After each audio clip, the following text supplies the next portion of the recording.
Hi Akshaya, எப்படி இருக்கீங்க? Hi, நல்லா இருக்கேன். ஆடுகளம் தேவி எப்படி இருக்கீங்க? தேவி நல்லா இருக்கா.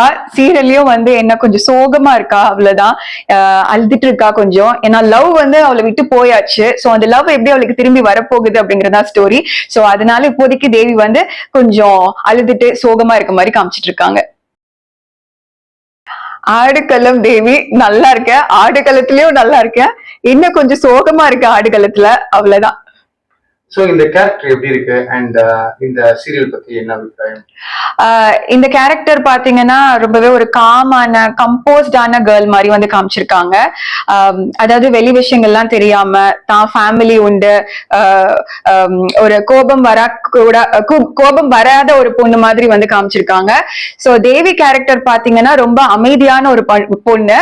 ரியாலிட்டியில அக்ஷயா அப்படி கிடையாது. சோ தேவி ரொம்ப calm and composed. Real life அக்ஷயாவோட கேரக்டருக்கும் தேவி கேரக்டருக்கும் என்ன சம்பந்தம்? ரியல் லைஃப்ல அக்ஷயா பாத்தீங்கன்னா ரொம்ப ஜோவியல், எல்லார்ட்டையும் நல்லா ஃப்ரெண்ட்லியா பேசக்கூடிய கேரக்டர். ஆனா ஆடுகளம்ல பாத்தீங்கன்னா அப்படியே ஆப்போசிட், ரொம்ப சோகமா எப்பவுமே அழுதுட்டே இருக்க மாதிரி ஒரு கேரக்டர். சோ ரெண்டுமே டோட்டலா டிஃப்ரெண்டான கேரக்டர்ஸ். சரி, இந்த ஷூட்டிங் அடிக்கும் போது எத்தனை பாட்டில் கிளிசரின் தேவைப்படுச்சு? ஆக்சுவலா நான் கிளிசரின் போடாமே தான் அழுதேன்.